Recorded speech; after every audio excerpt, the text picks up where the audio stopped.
Case number 9 ने बहुत कुछ हुआ है, बोला था, बहुत कुछ बोला हुआ था। फील्डिंग सेट हो गई है, तो फील्डिंग सेट हो गई। मुझे ये बताओ बाबर, तुम्हें कैसे लगा? आज तुमसे स्टार्ट करेंगे केस नंबर 9। यार केस नंबर 9 जिस तरह मैंने सोचा था ना, क्योंकि इसको क्राइम सीन के ऊपर बनाया है और ड्रामा इसका वो है, तो बहुत ही अच्छा जा रहा है। ये वन ऑफ दोज ड्रामास है जिसमें मुझे हर एपिसोड में एक हुक मिल रहा है और वो मुझे इंतजार करवा रहा है कि अगले हफ्ते में उसकी दूसरी एपिसोड देखूं। That's good.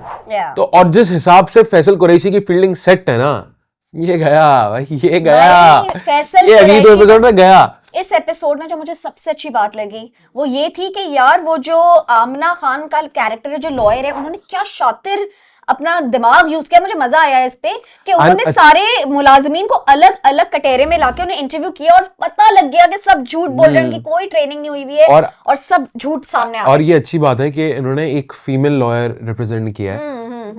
सही और है। सब सारे और मुलाजिमीन स्मार्ट को दिखाया उसको, सिर्फ बड़ा मुश्किल होगा लेकिन दिखाया है। सारे मुलाजिमीन को सिर्फ शहर के कपड़ों का कलर याद होता है, बस बस। वो सब अलाइन होते हैं उस पे। देखिए रट्टा इसलिए नाकाम हो जाता है दोस्तों, जो भी बच्चे चोर की दाढ़ी में तिनका, रट्टा नहीं मारो, अपनी अकल लड़ाओ और अपना इम्तिहान दो। और दूसरा ये कि देखें फैसल कुरैशी जो कैरेक्टर है, जो कामरान है, उसके साथ अब काफी वो ना एक हॉट वाटर्स में आ गया, बड़ा उस पे दबाव हो रहा है। एक तो केस उसके हाथों से जा रहा है, उसके झूठ सामने आ रहे हैं, जो सोशल मीडिया पे वो कैंपेन चला रहा है वो भी उसके हक में नहीं बैठ रही, बल्कि वो शहर के हक में बैठ रही, क्योंकि शहर ने काउंटर वीडियो बनाकर जारी कर दी है, ऑर्गेनिक पे लोगों तक पहुंची है, ऑर्गेनिक पे पहुंच रही है। और अरे एपिसोड चल रही है, बॉयज एपिसोड की सबसे मजेदार बात जो मुझे लगी, जो डायरेक्टर राइटर को मैं कहूंगी जबरदस्त, वो ये थी कि हमें कितने मजे के कैमियो देखने को मिले। जिब्रान नासिर आए उसमें। मार्वल की मूवीज में सबसे अच्छी बात क्या होती है?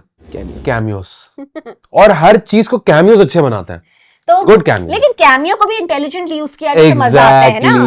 तो टकरा गया पीछे से, वो घूमा तो वो बंदा। लेकिन इस दफा हमारे पाकिस्तानी ड्रामे ने अच्छी तरीके से कैमियोस को यूज किया, दिखाया कि शहर जब अपनी वीडियो जारी करती है तो उस पे लोग पढ़ रहे हैं और उस पे कमेंट्स करे, जैसे जिब्रान नासिर आके उस पे कमेंट करते हैं, सेलिब्रिटीज आते हैं, एफएचएम के वो साहब आते हैं। तो मुझे ऑल इन ऑल देख के बड़ा मजा आया कि बड़ी रियलिटी थोड़ा सा लगा हमें। जब तक आपको फील नहीं हो रहा कि आप उस ड्रामे के अंदर हो ना, तो मतलब you are not getting the vibe from it. अच्छा, और अब मजे का कैरेक्टर कि यासिर हुसैन भी ड्रामे में एंट्री कर गए हैं, कि वो मुझे तो एज एन एंकर, हाँ, एज एन एंकर दिखाया है कि सोशल मीडिया के बाद ना अब मेन स्ट्रीम मीडिया भी इस पूरे केस में कूद पड़ा है कि हमें भी इससे रेटिंग चाहिए। तो वो मुझे तो लग रहा है कि ये पहले वो शहर को कॉल करते हैं, शहर बोलती है नहीं मुझे नहीं करना, कुछ नहीं करना, एंड देन फिर उसको बोलता है शहर को कि मैं अगली बार फैसल कुरैशी को कॉल करूंगा इंटरव्यू के लिए, एंड देन फिर वो फिर भी मना कर देती है और फैसल कुरैशी कॉल करता है वो।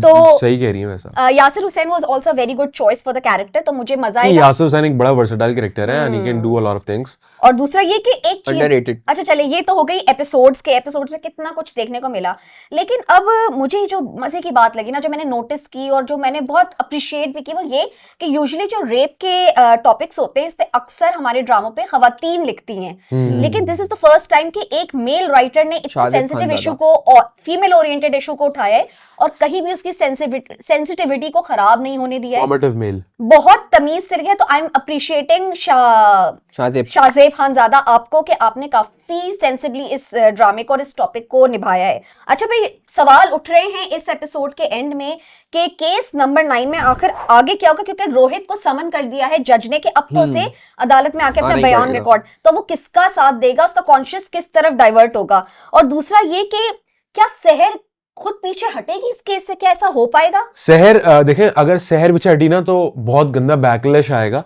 क्योंकि अब जो ना womens are actually like connected emotionally with शहर, और वो एक तरीके से फील कर रही है कि शहर उनको रिप्रेजेंट कर रही है। तो अगर शहर ने अभी यहाँ बैकअप करा ना, तो यहाँ से चाहे ड्रामा कितना भी अच्छा लेके गए हैं, बहुत खतरनाक हो ये जाएगा। सवाल मैंने इसलिए उठाया है बाबर, क्योंकि जो कामरान है उसने रोहित को ये बोला कि यार मैं आउटसाइड द कोर्ट जो है ना वो मुकमुका करने को तैयार हूँ, माफी भी मांगूंगा, पैसे भी दे दूंगा, तुम बस शहर से पूछो उसकी कीमत क्या है। तो क्या शहर बिकेगी, क्या वो बैकआउट करेगी, क्या होगा? लेकिन शहर में भी शायद कर भी ले, लेकिन वो लॉयर और जो रोहित की बीवी है वो नहीं करने देंगी। डॉट्स कनेक्ट करें, जब वो न्यूज चैनल पर नहीं आई, मतलब she doesn't want her face to come, वरना अगर न्यूज चैनल पर आती तो और अच्छी ऑफर्स आती हैं। नहीं देखो, मैं तो ड्रामा के हिसाब से देख रही हूँ कि पैसे ले लो, चुप खत्म हो जाओ। देखो शहर पैसों की तो जरूरत है ना, तो और रियलिटी में होता है कि रेप विक्टिम्स जो अक्सर जो है ना वो तंग आकर कोर्ट से पीछे हट जाते हैं। तो क्या होगा इसमें? दो सकती हैं कि भाई शहर पैसे लेने के लिए राजी हो जाए, बट उसको कोई समझाए कि यार डोंट टेक द मनी। अच्छा, और जो उनके एक्स हस्बैंड का फाइट फॉर कैरेक्टर द है, कॉज, जो उनके एक्स हस्बैंड का कैरेक्टर है वो आगे जाके मजीद कुछ प्ले करेगा या वो ऐसी बोगस कैरेक्टर था, क्या होगा?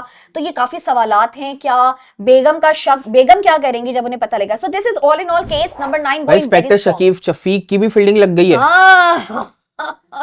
फील्डिंग सबकी सेट है मित्र। अच्छा जी, तो ये तो था केस नंबर 9।